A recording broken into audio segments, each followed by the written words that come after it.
I suppose broadening it is the key, that I think that we need to help move and shift people, that movement, it's not just about movement building, but shifting them into those wider capacities for imagining better futures. And then shifting that into capacities for action, and not just taking actions, but sustaining action, building structures for action. So that is actually the structure of the Earth Talk framework. There's a five element structure in all of the modules and the conversations that we have. It's about sensing and framing, sense making and discovering, meaning making and empathy, imagining and planning, and then activating and collaborating. Bridget McKenzie, welcome to the Accidental Gods podcast. How are you and where are you on this slightly cooler July morning? Hello, I'm very happy to be here. Thank you. Um, Slightly trepidatious because I honor and respect your work so much.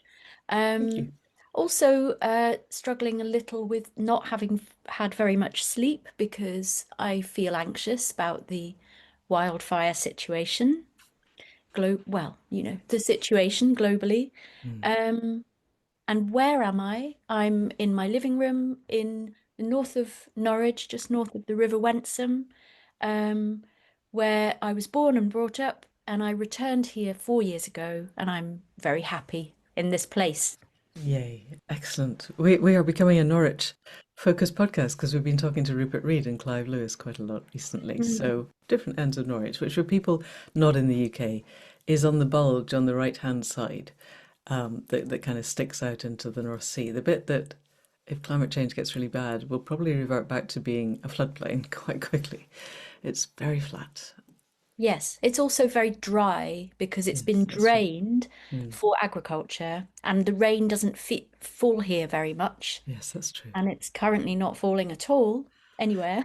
Well, no, Europe. we're next to Wales, where it's meant to be wet all the time, and it's not falling here either. No, you're in Iceni lands for back in the days when I wrote the Rudiger books, so it is a very lovely place. Exactly. I'm just researching the sacred history of the River Taz, which is Oh, where the magic! Venta Icenorum and Yes, Armable Henge are. So, yes, glorious. that's very close Oh, to my how heart. exciting! We should talk about that at some point. However, we're going to start off talking about Earth Talk because by the time this goes out on the 5th of August, you will have your new website, and Earth Talk will be the most bright and alive thing in your life. We hope. And if not, there's an existing website which is also pretty bright and live. I've been reading it and it's lovely. So tell us about Earth Talk, what it is, why it is, and what it's going to do. So, Earth Talk is a community of practice. Um, it's about engaging people with the Earth crisis. It's about developing the capacities in people who are communicators, educators, artists, people that mediate, that do that kind of social engagement. And that's a huge spectrum. And it's about developing the capacities to help people um, understand what's wrong, connect with each other, and find ways of sitting with the trouble, making meaning, imagining alternative futures, and getting activated to make a difference. So it's a fairly kind of full spectrum approach. Um, and it goes deeper than climate comms. Um, it's inspired by arts and museum practices. And it comes out of my practice, my really 20 years of participatory arts and heritage engagement with people on environmental issues. So I'm bringing together, I'm collating all of the kind of workshop materials and concepts and thinking that I've done and turned them into currently 8 learning modules. There will be 10 by the end of the summer. And there's also a kind of community um, with an online network and monthly gatherings and practitioner interviews and mentoring. So it's a community of supportive and sharing practice. It kind of emerges from my practice, but my practice is social and collegiate. So it's a sort of balance between my intellectual property, but shared out there and growing as that community grows. Brilliant. And so people in this community will engage with the 8 and then 10 modules and feedback to each other so that they kind of bounce off each other, the ideas. Is Yeah. that where we're going? Yeah, Brilliant. I've piloted it with some live courses. So the community is currently 56 people. So Okay. there's a kind of, a little node of practitioners in there Right. already. Right. Uh, but I'm hoping it will grow. And how will people come to be part of it? How will it grow? What's your kind of growth model? Is it word of mouth, people sending it out to each other, listening to this podcast and signing up? Yes, I'm being helped by a wonderful kind of strategic developer called Josh Hall, who I connected with because he runs Possible Worlds. Yes. And I realized he was a Possitopian thinker. And he's advised me and is working with me to build a learning platform. Um, and it's very seamless and it's very open source, Right. using Creative Commons and open source ethos. So yeah, it's Excellent. good to find a collaborator and in order to work better with collaborators, it's all about that. Yeah. Yeah. Yes. How do we move away from the death cult as we start living the new reality that we want to move into? Yeah. So, so many things we could follow up. You talk about Earth crisis, which I love. And I have been talking about MetaCrisis and Polycrisis and treating those two as essentially synonymous.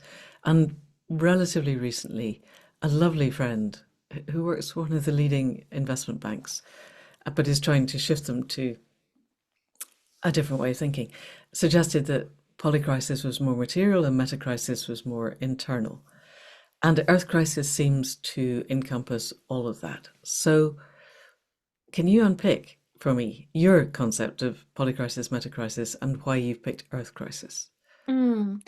I used to use terms borrowed from Extinction Rebellion that were too long, climate and ecological emergency. Yes, And it just so doesn't roll off the tongue, does it? it doesn't, so Culture Declares, the organization I co-founded, declares a climate and ecological emergency. And then we kept talking about, the social aspects of that emergency and the conflict and the political aspects. And then, the terms polycrisis, omnicrisis, metacrisis started being flung around. And I kept thinking those are Latin prefixes, Yes. and they feel so unrooted actually in ecology, and they seemed to come so much more from that sort of left economic way of thinking. And then I became really interested in the work of Ginny Batson, who's an ecological philosopher, and she promotes the idea of fluminism, which I absolutely love because I'm very drawn to rivers and this, the fractal nature of existence. Um, and so she uses the term earth crisis. And I thought, oh, two short words rooted in the living planet. Um, and so for me, climate crisis, I find the most frustrating when people mean the bigger, Yes, when because it's it's not all used about the climate, and it's when it's certainly not used all as about part. CO2, which tends Yes, to be coming down to, so how do we sort the carbon dioxide? Let's just suck it all in or yes, whatever. And you think, no, it's not just about the CO2. You could zero that tomorrow and we would yes. still go over the edge of the cliff. So Exactly. sorry, I And it's easy, interrupted. and when climate crisis is used as a coverall term for the bigger Mm, crisis, it's easy to then siloize climate, and think that it's the role of the technical managers and sustainability people over there. And then meta crisis, I think it's a really helpful concept and I do use it, but it okay, is a more specifically cultural idea. It's about cultural paradigms. So it that's it. Yeah. abstracts from geophysics in its very concept. Okay. Um, and then polycrisis, I find when I see it used, it's used as a way of heading a list. Polycrisis Yeah. is, Right. and then it lists all of these other things Right. that are often seen to be unrelated. Whereas Right. if we name it an Earth crisis, it it then makes us, the Earth is a place of Earthlings, and Earthlings are in crisis, Okay. because we have a dominant species, catastrophically impacting most other Earthlings. Right. So yes, it's for me, Yeah. it's rooted in concrete. Yeah, I love it. I'm going to start using it almost to the exclusion of all the others. I'm interested that you think MetaCrisis still has a place and that it is Oh distinct yeah, from Polycrisis. But Earth yeah, Crisis absolutely does what it says on the tin. And it's also, I find with climate crisis, in some of the circles that I move in, we just hit up against the climate deniers, and we need total systemic change goes past them because they're already in defensive trigger because they're busy trying to tell us why there isn't, in fact, a climate crisis, which is insane, yeah. It but is. is part of the nature of the discourse that we've got to. Yes, I prefer instead of when talking about the current climate crisis, I prefer to talk about rapid global heating. Um, Okay. and that tackles the problem of people arguing that climate change has already existed. It's Yes, yes, yes. natural. Climate is always changing. Climate's Yes, always yeah, changing. yes. Yes, that's true. You can't contradict that, but you can contradict this idea of stability and, by showing that curve, that extraordinary and frightening curve of rapid global heating. Yes, if they believe it, but let's not go down that. I just keep hitting up against people for whom science is a kind of optional thing. Then you can decide your own science, and it's frustrating. But anyway, let's not go there. Let's stay with. Tell me what Fluminism is. I just wrote it down as you were saying it, and it's not where we were thinking of going. But I'm just really curious. How do I even spell it? Yeah. Fluminism. Okay, that's exactly what I wrote. All right, so it's about flow. It's using the the concept of how it's about how living organisms um, and elements are porous and connected and Okay, constantly all right. fluid and constantly interacting. Right. So Um, it's a systemic concept. it's It's a just systemic a concept, word for systemic thinking in a way. yeah, inspired by Nice. rivers, but not limited to rivers. Glorious. I love it. It's a kind of lens, I Ooh. suppose. Yeah. Yes, I'm going to start using that too. Lovely. I love when I find new words. All right. So heading back into what Bridget does. We have a community of practice, which is based on where you've come from and where you're going to. And integral to that seems to me your concept of Possitopia, which is distinct from Positopia, which is more utopian. So Positopia has two S's and it's the art of the possible, in a sense. And it's absolutely embedded in the cultural change and the what culture is and how there are so many possible options and how we can expand into them. Tell us a little bit about how you see Positopia. Actually, I think this will probably take the rest of the podcast. So you've written a lot about it in depth, and it's Mm. beautiful, and I love the nuances of it. So give us the headline, and then let's work through. Yes, so being Possitopian is expanding your imagination to the widest possible cone of the future and the widest um, way of thinking about reality, what's emerging, and what we can do about it. So for me, it's about a daily practice or a embedded practice of radical opening and expansion. It isn't so much about a kind of future that we're aiming for. Um, it's much more about the practice that we need to begin now. So it's really a promotion of, the radical imagination oriented towards the future.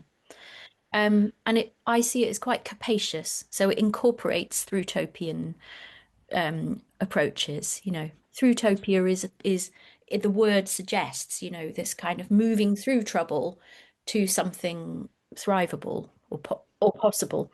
Um, whereas I think being positopian is more of a it's more of a set of approaches and reminders to think about various scenarios while making decisions or having conversations. Um, so, for example, there's a kind of tendency in society or in our society, to shut things down. That hasn't worked. We can't do that because. um, or to, to follow maladaptive paths because you're kind of stuck in ruts, or um, not expanding to think about possible knock-on effects.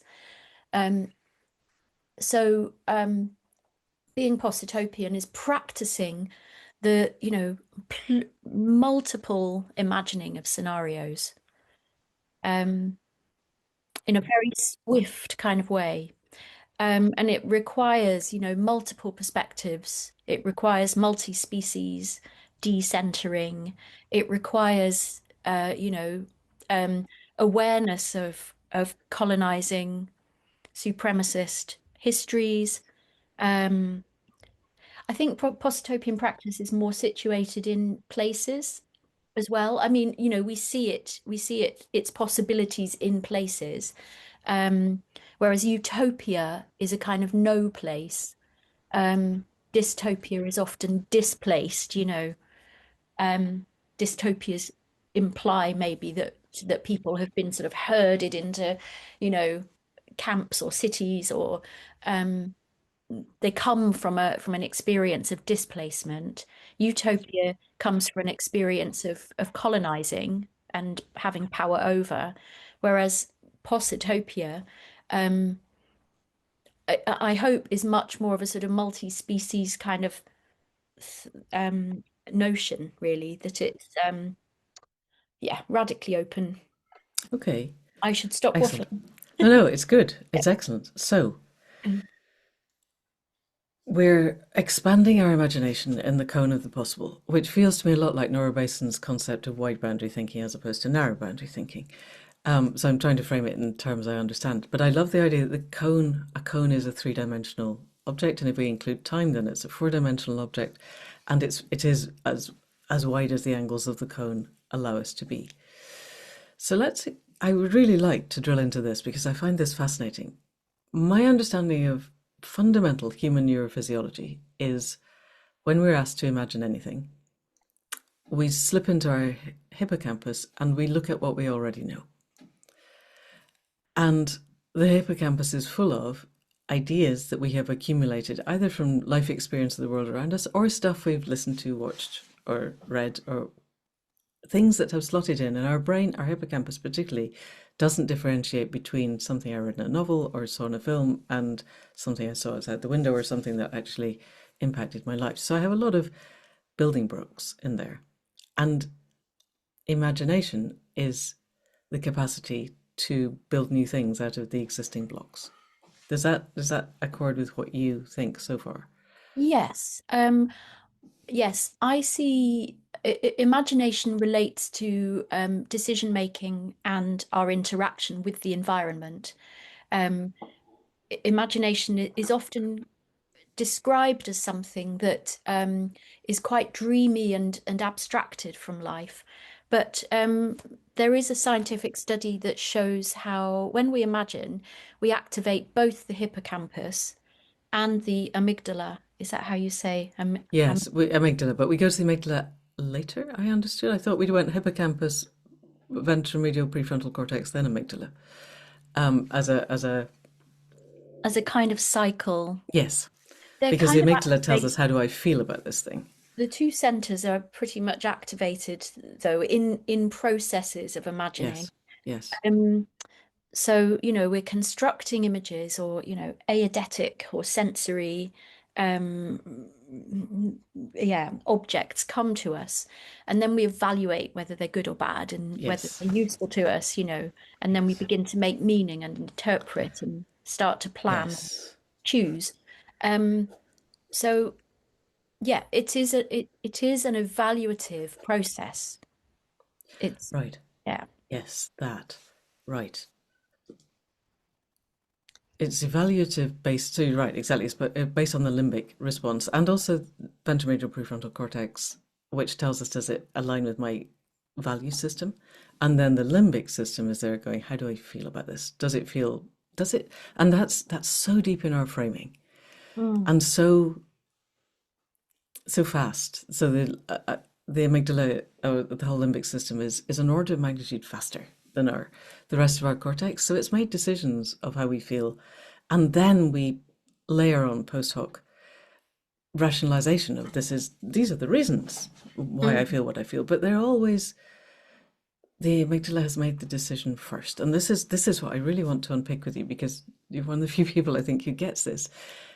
That So I can't build something in my imagination out of building blocks I don't have. If all I have in my hippocampus is black and white Lego bricks, I don't really like Lego bricks, but it's a metaphor that people get. I can only build monochrome pictures. I might be able to build amazing Dali meets Picasso meets astonishing, beautiful bits of the world pictures, but they will be in black and white because that's my only tools. If I suddenly introduce a whole bunch of other colors, then I increase by orders of magnitude the things that I can build, but they will still be with the building blocks I've got. And it seems to me that one of our jobs in the Thrutopian or Possitopian world is to give people more building blocks. And mm, then the key is, let's leave the ventromedial prefrontal cortex out of it because it's a chain on the way. But our framing, our limbic system has to feel good about it. And so mm, much of the tribal division that we have now is people who slip into yes, but yes, but climate change isn't happening, or yes, but that's not realistic because we're not GDP is not going to rise anymore. You can't have degrowth because we need GDP to rise because that's our fundamental designation of a world that's working, which is fundamentally insane. But people don't get that, and so how does Positopian thinking and Earth Talk and all of the work that you're doing help us, first of all, to feed different building blocks in there, new colors, mm, and get to the limbic system, reach the limbic system, and offer different affects, different mhm. feeling, different frames that allow us to not slide straight to the yes but resistance. Mm. Does that make Yeah, sense as a question? yes, it does. I think the first thing to mention or to suggest is not to go at working with people with a deficit model. So uh, nobody only has black and white Lego bricks in their experience. Uh, Everybody has had a rich experience, you know, um, to draw upon. Everybody has got the potential for an extraordinarily rich imagination. Um, so it's all sitting there, waiting with potential. Um, but the imagination can be depleted and confined by fear, by shame, by social pressures. Um, so um, yeah, and by the limiting control of media, that we're seeing that is hardening messages, and so that when people are confronted with very complex and challenging situations that challenge their sense of comfort and security. There's Dr. Renee Lertzman has a golden trine model that I find so useful, that people react in one of three ways, sometimes a combination of them all, which is denial. The first response often is denial. This trouble isn't happening. Um, I'm not going to look at it. It contradicts my desire for comfort. The second response is disavowal, which is, well, it has nothing to do with me. That's the shame feeling. I didn't do it. Um, It's all China's fault, or it's Trump, all or China. I somebody else. can't, Yes, yeah, yes. I'm too small. I can't do anything. And then the third reaction, which I think I see most often um, in the people that I mix with, perhaps, is rationalizing, which is, reducing, minimizing, finding a single solution. Um, and that often relates to blame, it comes out of that disavowal. But it's more positive, it's more constructive. It's trying to build something, trying to solve a problem. But we still need to be aware of the problems of rationalizing, because it often isn't positopian enough. It often doesn't address all of the many knock-on complexities of the primary and secondary effects of all of the breached planetary boundaries all interacting together, and the you Yeah. know And it's Um, rarely systemic. I mean, whatever it is, yeah. whether it's, we're going to suddenly draw down all the carbon, or we're all going to vegan eating, or we're going to stop flying, or we're going to ban cars, they're all predicated on the existing system and tweaking one factor within a very, very complex system. Hmm. Hmm. And Possitopian thinking seems to me that you're innately systemic. All of your thinking, and some of the diagrams on, particularly on the Medium post, are beautifully systemic. So let's drill down into your concept of let's not reduce things. Let's not start with a deficit model. And people have people are innately imaginational. Hmm. That's probably not a word. Imaginal. Creative. Yes, people Mm. are innately creative, which totally I absolutely believe. And Rob Hopkins said a long time ago that capitalism was a disimagination machine. It's designed to reduce people's capacity to think broadly. Hmm. Even the broadest thinkers that I have met seem to me to hit up against conceptual boundaries, and I'm including myself. It takes a lot of work to expand what we believe to be possible, I think. And the only way I've found to expand it, and this is probably because I am a shamanic practitioner, is to go and actually connect to the web of life and ask what is possible within the web of life. Because my human experience living within late stage predatory capitalism in the moments of collapse is that my thinking can still run on tracks. Hmm. I am still locked within needing to earn money. What happens in a world without money? How does it feel? How does it work? How can I get to a place of reducing need? I'm reading a book called When People Stop Spending, which is fascinating and really thinking widely. So the only way I have is to pull in ideas like that and watch my internal bits go, oh no, you can't do that. And then let them calm down a bit and go, okay, so what would happen if we did? How would that feel? And I have the immense privilege of having a lot of time and space, and it's my life. It's all that I do. It's all that I'm interested in. How do we reach the creativity of a tipping point of people, do you think? Mm. Well, um, uh, I think of it as a bit like a David and Goliath situation, that the David is the kind of demotic, ground level, uh, creative sector or Okay. cultural sector. All of those people, all of those practitioners who are working in some way, in creative therapeutic practice, in arts education, in heritage conservation, design. I think of it as a very broad Mm. space, but it's being depleted and pressurized and censored and underfunded, and those Right. courses are being cut Right. you know but when it's in places where it is supported and flourishing, you see more intergenerational communication, you see more democratic, um proper democratic consultation, you Mm. see more uh, communing in third spaces. You see just more kind of joyful, uh, yeah, joyful aesthetic flourishing in places. Okay.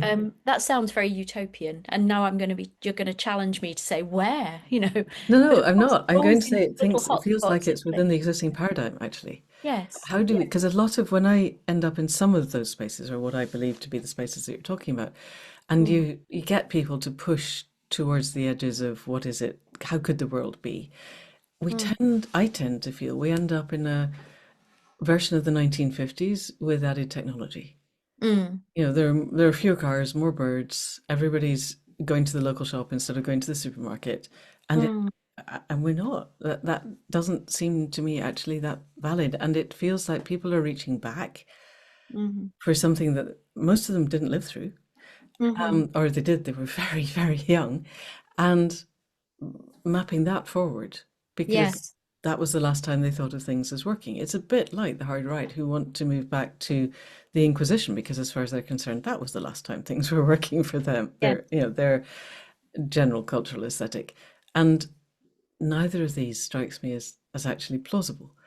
How Mm. do we help people to look forward to a future predicated on things they have not experienced and are not part of their cultural history? Is that even Mm. possible? So what I think is that people's cultural knowledge, which maybe has been fed to them orally and through actually, we now have an amazing access to cultural stories through, TV and film and drama. And of course it's on a spectrum. Some people have got, you know, very, very limited access. But when people mix from diverse cultures, when people um, converse or play games, then they are actually tapping in to stories of how we might live that do go beyond those incredibly limited kind of, you know, um, 2.2 children and everyone needing their own car. Um, as soon as you tap into people's imagination in creative ways, different ideas do come out. I'm always surprised at how imaginative people are.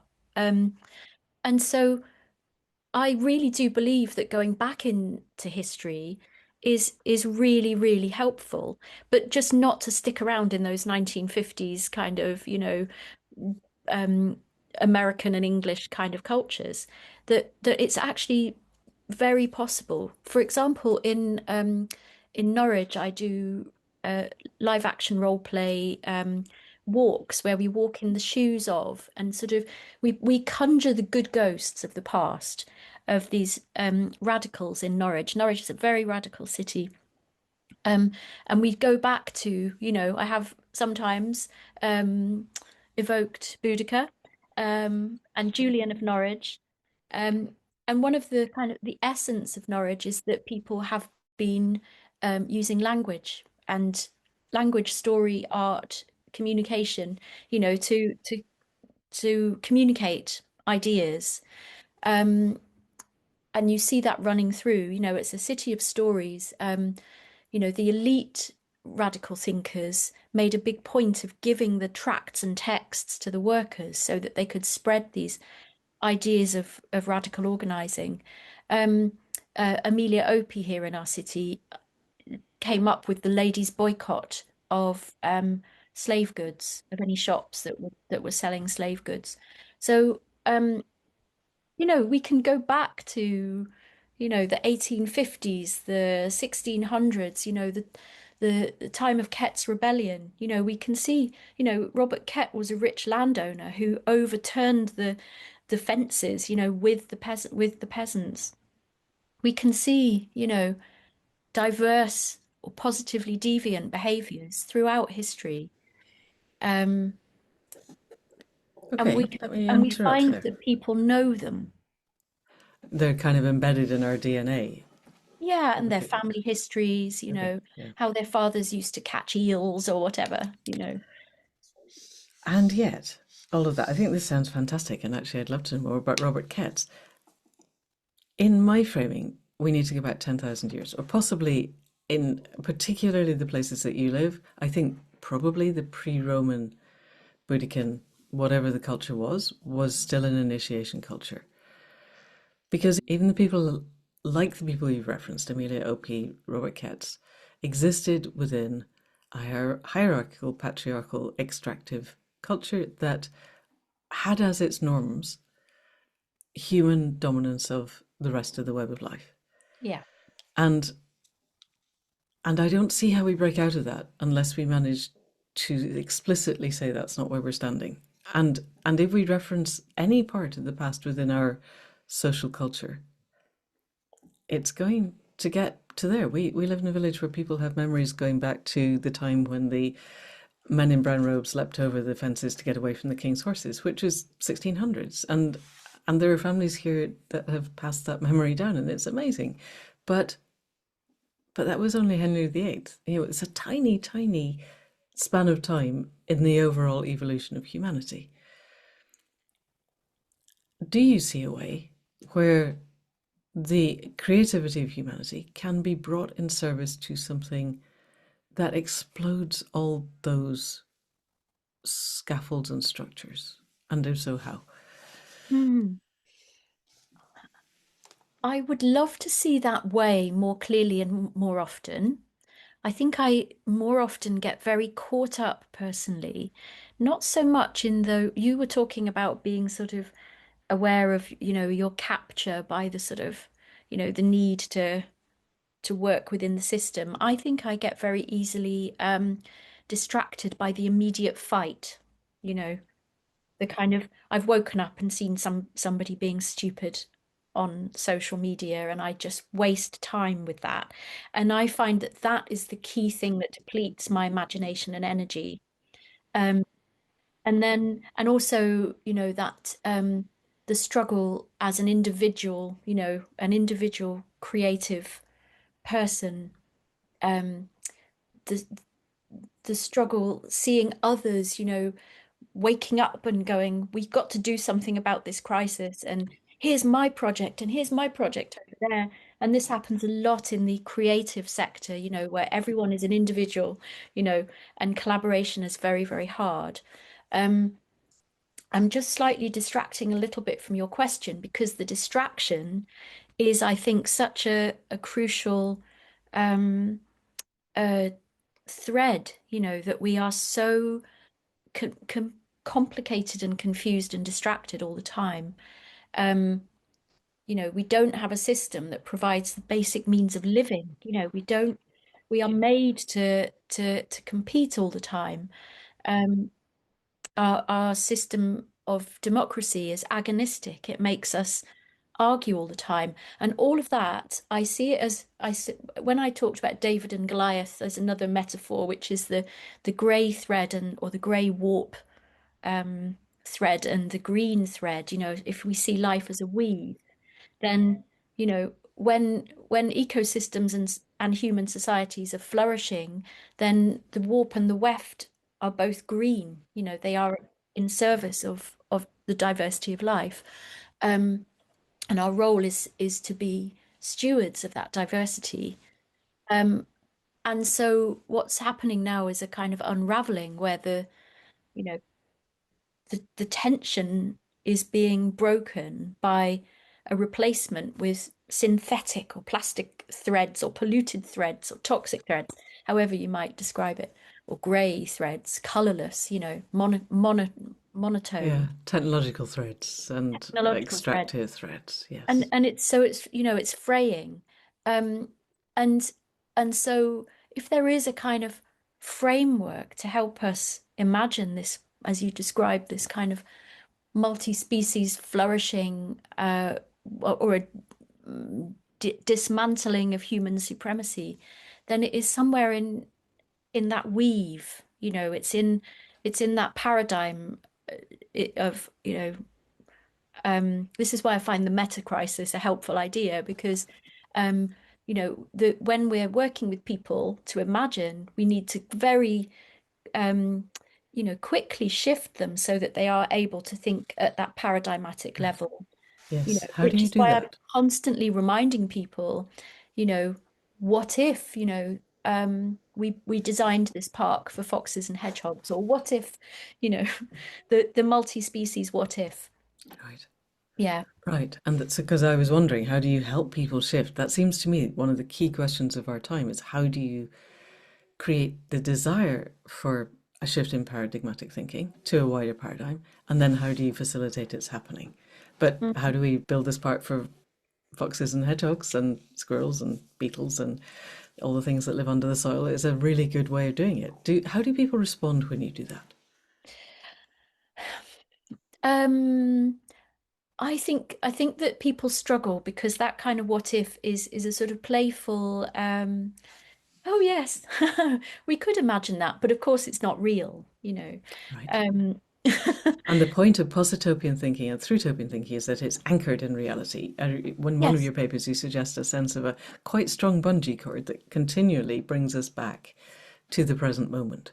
So if you and I were to design something genuinely Possitopian, how would we step over that bit of the limbic system saying reality is what we consider to be late stage capitalism? It's GDP growth, profit, antagonistic politics, and anything outside of that that suggests the world doesn't have to be that way is labeled unrealistic and then abandoned.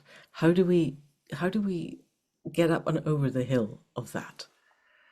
The way I'm thinking of that bungee pull back to reality is that we're coming back to the ecological, geophysical reality of, um, you Okay. know, A world in breakdown. Yeah, a world in breakdown. right. So, I don't see the kind of, um, yeah, the story that um, that capitalism is realistic is a story. That's not the realism we need to come back to. Okay. The realism we come back to is the complication of us living within that story, within a collapsing geophysical reality. That Say more. Okay, so because this is back to your paper on culture, and yes, because our culture says that capitalism is real, and to an extent, there still seems to me quite a widespread narrative that all we have to do is slightly tweak the margins, and the system will carry on as before. It's okay to open up the oil fields north of Scotland because we need the jobs. And it blows all my fuses because I just sit there screaming at the podcasts that say this, going, there are no jobs on a dead planet. Do you guys really not get this? And they really don't. And how do we shift that framing, that cultural norm, which feels to me what you are saying, art can do that, craft can do that. However, the wider sense of what it is to be creative, because we ping into people's limbic systems and bypass the bits that are going, no, no, rational. Is that yeah, a fair assessment of where you're at? yeah. I think that one of the powers of art is that it can create a kind of time travel, um, a sort of bubble, like a sort of immersive experience, but it doesn't have to be a high-tech immersive experience. But we can, find ourselves traveling into a deep time reality or um, or into another reality where we can empathize, and understand how it might feel to somebody. Was it The Last of Us, the drama where people were experiencing climate crisis? But also, Uh, is that not very dystopian?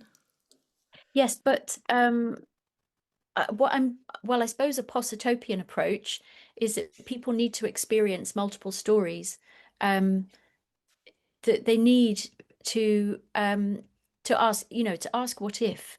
You have to visit many, utopias and dystopias in order to kind of, those are the scenario. There's a kind of stretch of scenarios when you're doing kind of scenario thinking. You're you're you need to work across the worst possible scenarios and the best possible ones, and then to kind of understand what is the most probable. I agree with you, but it seems to me that almost all of our legacy media, by which the newspapers, television, binge watching on Netflix, the commissioners really got their heads around the idea of dystopian survivalist dramas. That has been well explored. There are no bands of plucky humans surviving on a post-apocalyptic planet. It isn't Oh going yeah, to happen, and they all that because you haven't got a drama if everybody dies. yeah, yeah. What is there? You can't have it. Mm. And so I see the dramatic need of that, but they're basically mapping the worst of human experience forward to a reduced input, still extractive. It's still predicated on exactly the emotional and limbic space that we have now. And on, Bill Plotkin says that our culture is locked in our early adolescence, and it's basically taking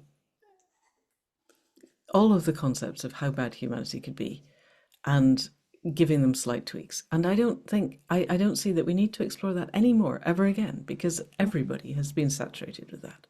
Mhm. The utopias are fewer because they're not that accessible, but they are still, to my mind. I have not read a single utopia that wasn't predicated on just current human consciousness of the West, the not generally not indigenous consciousness, but trauma culture consciousness polished up a bit. People are Mm, slightly nicer to each other, mhm, and I don't see we get through with that either. mm, And so it seems again we're back in that very narrow boundary thinking. The Possitopian wide cone is not happening. How yeah. do we get stories, art, craft, things that will reach into the deepest marrow of our being that is much, much wider than that, but that people can still somehow connect with so that then they can put it into, the stories that they're building in themselves, the frames that they're building of what is possible. Mm. Yes, it's a challenge talking to you about this because you have such an immense knowledge, and I I don't think I do. It's still quite narrow. oh, you do.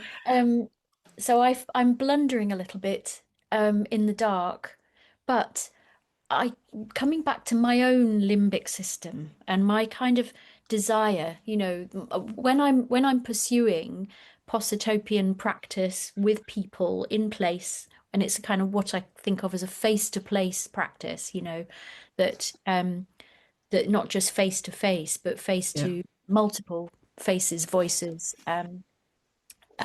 in place. That that there are things that feel right, that feel like they're opening up a kind of possible path. Okay. Um, and for example, I'm evaluating a project which is the Dudley People School for Climate Justice, which is Cool. a climate action fund project. It's funded by the lottery. And unlike most of those climate action fund projects, it involves quite a few artists and creative approaches. And two artists to mention are Helen Garbett and sorry, I need to remember his surname, Bill Laybourne, who make up Workshop 25, and they work in Stourbridge in Dudley. And they've done a project called Sonic Lighthouse, where they dress in this kind of weird costume, and as a kind of sonic warning device to the fish who might be sucked up into this vast cooling pipe of the Hinkley C nuclear power station. So it's a hopeless warning. It's a kind of gesture. Right. But in Because the that, fish are not going to the not be fish are sucked not in. going to understand, although they might understand some weird artwork more than they would understand, a lecture. Um, Yes. um, you know, but it's still a kind of magical gesture. And it kind Right. of, it highlights the lack of agency that we have to protect nature from these ecocidal acts. So for me, it's those forms of art are the ones that just kind of puncture your sense of what art should be, what science should be, what activism should be. Yeah. Um, and they also, tap into kind of folk traditions of magical, acts to try to control our environment that are futile. But that when you Yes. when you carry out those magical acts, you're still creating a culture of um, of care and awareness of the dangers of nature, Yeah. which your suggestion was that maybe we've always been caught in this, hierarchical structure, but I'm not No, sure no, that only in our culture. only in our Not in culture. indigenous cultures at all. Only Yeah, in the trauma culture, not in the initiation cultures. but I maybe wouldn't make such a black and white distinction, that in English or UK even culture, we've had um, you know, places where that stewardship of land has persisted, and people have resisted enclosure for a longer time. We have had persistent indigenous beliefs. Okay. So, that's the kind of when contemporary art taps into that kind of weird, indigenous stewardship, I think that's really interesting. Hmm. Um, Especially if it can be a bridge it can for be a people bridge. Yeah. to this as yeah, if it feels plausible. It seems to me this is the critical thing is we have to give people motivation. They have to believe a different way is possible. We're not just going into the dystopian horrors. And the part of the problem with that being what's available on television is that people think that it's inevitable. So, and Mhm. then we have to give them that sense of agency and direction and empowerment that creates there are things that I can do that will Mhm. work and that are worth doing because they will Yeah. lead to something that, my kids will have a better future, which for most people is quite critical to what they're doing. Yes. And So, those things are clear and known. I mean, I've just seen a picture on social media that yesterday the biggest number of flights was recorded ever in human history. On the same day that the biggest wildfires were, raging. And so it's just so obvious. We know this, yes, do not fly. no, I mean, yes, and I'm not blaming people who currently have to fly or are flying. I'm saying, nobody has to think fly. before you do, Yes, and we absolutely know that a plant-rich diet is, yeah, utterly yeah. essential and multi-solving, As you know. long as it's locally accessed. It's not useful Yes. if what you're eating are plants based in industrial agriculture. I think that's the bit that Yeah. people miss is I Yeah. set up something ages ago which kind of fizzled out. It was called the 80% project. Can we Mm. source 80% of our food from 80% of local people? Mm. And sometimes, most people are not going to give up coffee and chocolate willingly, and Mm. they don't really grow in the UK, and not even Mm. your part of the UK. But if you could source your food from a radius that you could walk and or cycle to, Mm. that would make the difference. Yes. Yes. Um, Totally. Yes. And it kind of relates back to not flying, yeah, not supporting the long distance transport of goods. yeah. Um, So don't buy it out of a supermarket if you can afford not to. Part of the problem of the system, and this is back to systemic thinking, is that the finances are set such that buying out of a supermarket is for most people the only financially viable option, yeah, yeah, yeah, with yeah, huge subsidies to make sure that that's the case. And so yeah, the whole kind of military agricultural system keeps going.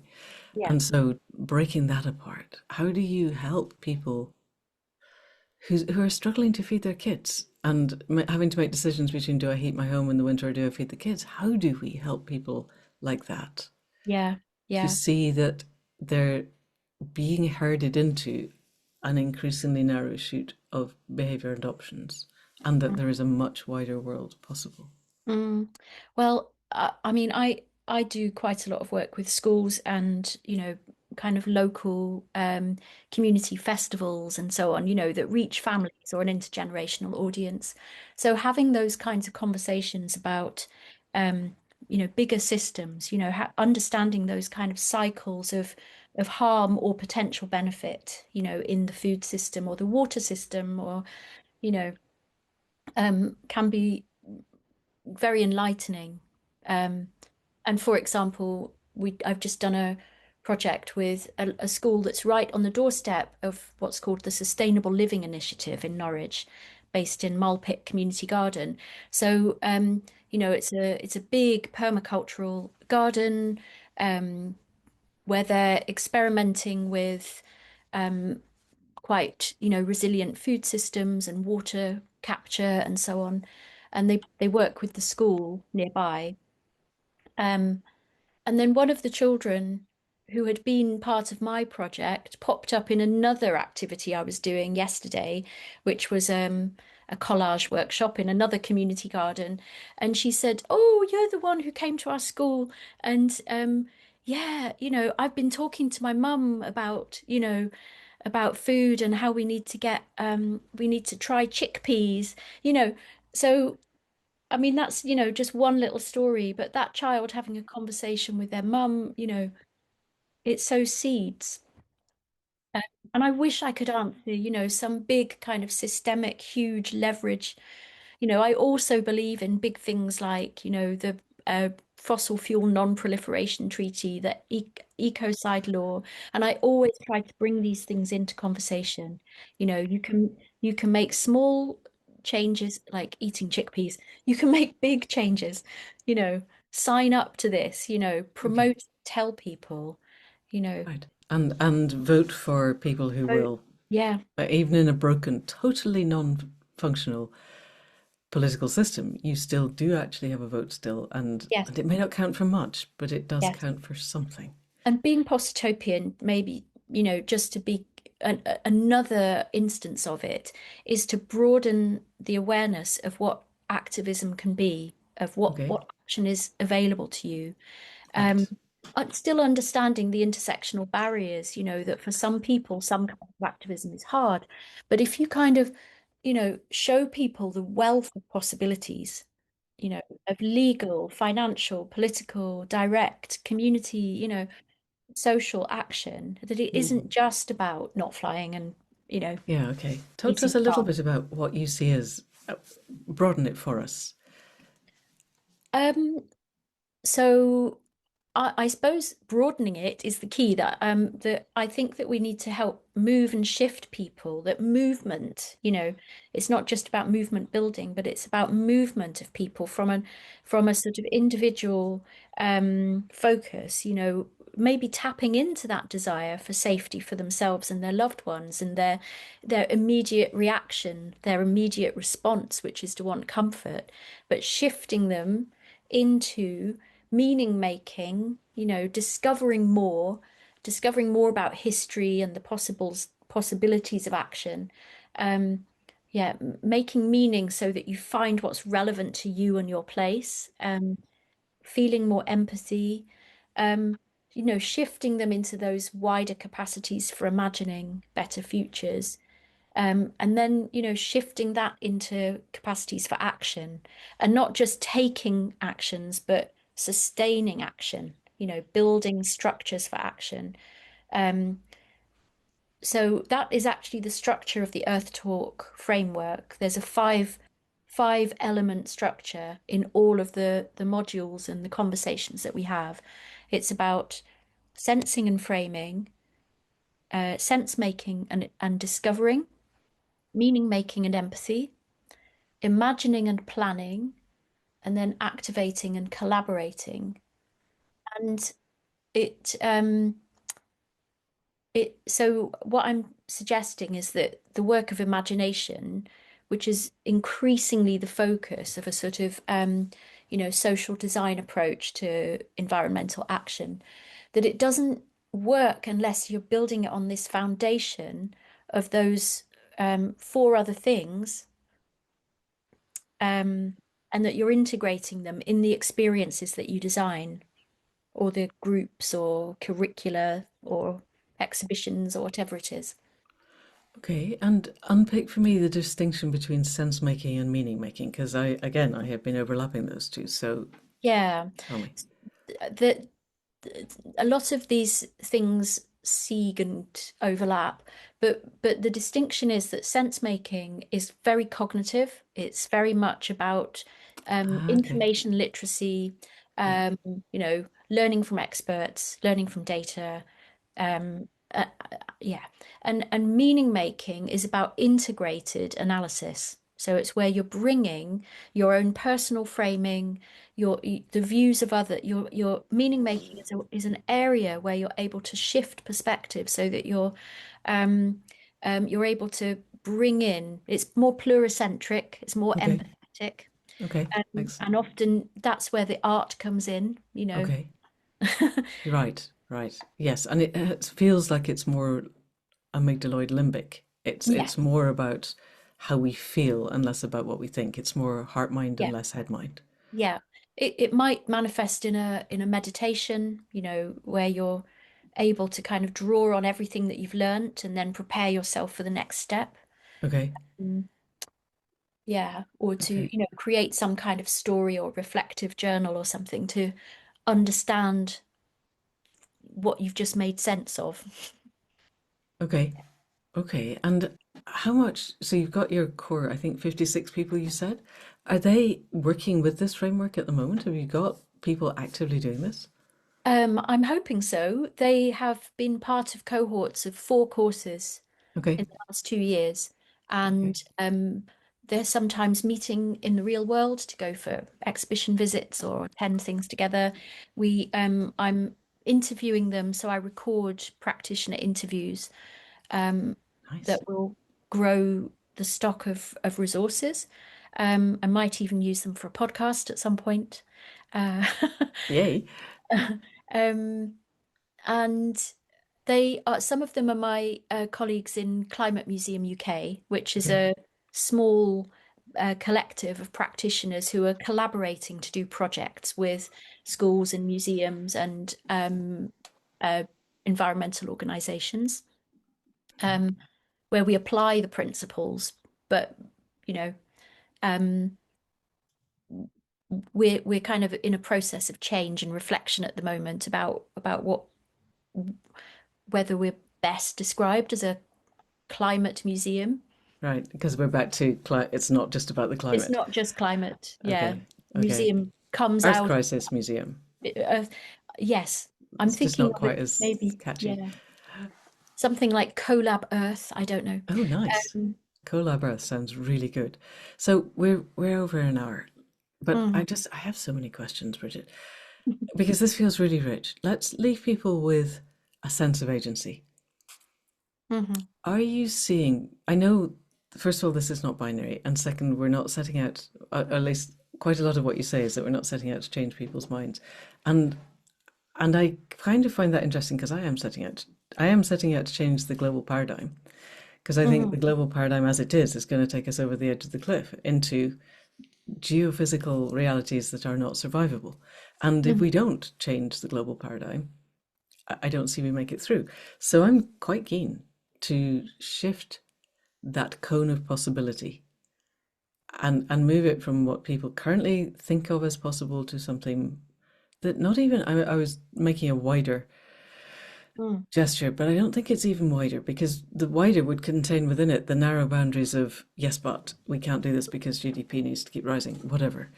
Or yes, but we can't do that because everybody needs to drive their own car. We need to shift the cone so far away from that that people are no longer even going round those loops of conversations. mhm. Are you seeing in your communities of place and practice shifts that seem to be leading that way, or am I just out here on a little kind of gesture of my own? Yes, I mean, in Norwich is now Green Party controlled in a context of a reform-dominated county, and I think that kind of culture clash in a context of a worsening heat wave in the county with the most vulnerable coastline. Um, it's the fastest eroding, and the sea is the fastest warming around the country. So people are becoming aware. If they started off with some awareness, they're becoming more anxious and concerned and wanting to do things more radically in the city. People are starting to congregate around a few kind of well, the People's Emergency Briefing had 300 people attending, which was well, we've had many briefings in the city, but that one was a highly attended one. Um, we have a group that I'm actively involved in that I set up really called Reimagine Norwich, which is a kind of network that brings together multiple different groups to reimagine how we might organize our economic system and our local systems. We're working towards the idea of an imaginarium where we have a permanent base for change making, and there's lots of support for that. Um, so again, I can only really sort of answer in how I experience this in my life locally and in my practice. But at the same time, I also see a rising kind of anxiety and patterns of behavior that are a bit competitive or a bit, Oh, okay. yeah, Right. and I have that's an idea and I've monetized it, and therefore everybody has to follow my idea. yeah, and not just capitalist, but just emotional, ego, you know. Right. Not being able to sit comfortably in the same room with someone or, Right. yeah, Right. Because we are still locked in early adolescence, and I come back yeah, every single yeah, time to the first change has to be inside, yeah. And that's why and Earth that's Talk, hard. I think, is so valuable because it incorporates a range of practices, like nonviolent communication, many of the kind of advice of climate psychology practitioners. So I'm kind of Right. integrating that with arts and culture approaches. Right. Yeah, so it's trauma sensitive. Um, Yeah. Earth crisis aware conversations and encounters that we hope will change paradigmatic thinking. Brilliant. Sounds like we need to come back to you in about a year and see what's happened, because this feels to me that it has the potential to reach tipping points quite fast. I just read Malcolm Gladwell's Revenge of the Tipping Point, which is his return to the tipping point book 25 years after it was published. And there's some really fascinating stuff in there, but it also doesn't go nearly far enough. It's quite frustratingly narrow boundary thinking in its Mm. thinking. However, the takeaway is tipping points happen and you never see them coming. You only see them in retrospect. And and so I believe that. I'm sure he's right about that. But we can still seed out, I think, the concepts that will allow a tipping point to happen and will Mm. shift it in a way that is generative, because obviously Reform and their cohorts and highly paid allies are endeavoring to create tipping points that move the other way. Yes. And they too can read the same books we can, so they know tipping points happen as well. So nonetheless, we have geophysical reality Hmm. actually pointing out to people that these things are happening. And if we can help people to move beyond the absolutely reasonable denial, displacement, despair cascade, because if you're given no options and no sense of agency, then you may as well stick your head in the sand. Hmm. It's the obvious option. But if we can give people a sense of options, Yes. then everything expands. And it seemed I am so impressed with all that you're doing, Bridget. It makes me want to move to Norwich. Apart from Ah, anything well, else, I could live in a green city. Wouldn't that be cool? well, the And more people move here, the less green and it will it's be, not going to of happen. course. Yes, of course, that's true. It's okay. We're locked in Shropshire. We're here. I still dream of a shamanic monastery, but that's largely for what you said earlier. Is how do we create a space where the necessities of life are given, and we can really focus on the spiritual connecting. That also seems to me, if we can get a critical mass of people connected to the web of life and doing the energetic work, Hmm. that will shift things. Which is why you're the people who are experimenting with the sonic lighthouse, and you Yeah. called it magic, and I think that kind of thing, we don't know what the energy of that will do. Yeah. Yeah. Yeah. If Yeah. you can get in, really actually set your intention that Yeah. this appalling thing that people have set up because they don't care and don't think, Yeah. somebody's thinking about it and they are caring, Yeah. that could shift things faster than anything else. I really do believe in the power of visioning, Yeah. visioning Yes. practices. Yes. Um, and I'm doing more and more of that in my own artwork and my artwork with people. I haven't talked about it at all, but it's a sort of inner it's my own inner work, it's Right. harder to talk about. And actually, if you've been watching The Rapture on BBC, by the new drama by Liz Okay. Jensen and Bryony Kimmings, the lead one of the lead characters is a young woman who's a visionary artist, a clairvoyant Oh, artist, fantastic. and she sees, climate collapse coming, and she sees um, the persecution of people. Right. Um, But then so she can yeah. divert them. I don't watch Oh television, no, well although she's no, well just no, exactly. She's being repressed by, the darker forces. So please tell me they're going to step beyond the very obvious dystopic tropes. That's so lazy. Okay, well, let's not go there. It's not yeah. your fault.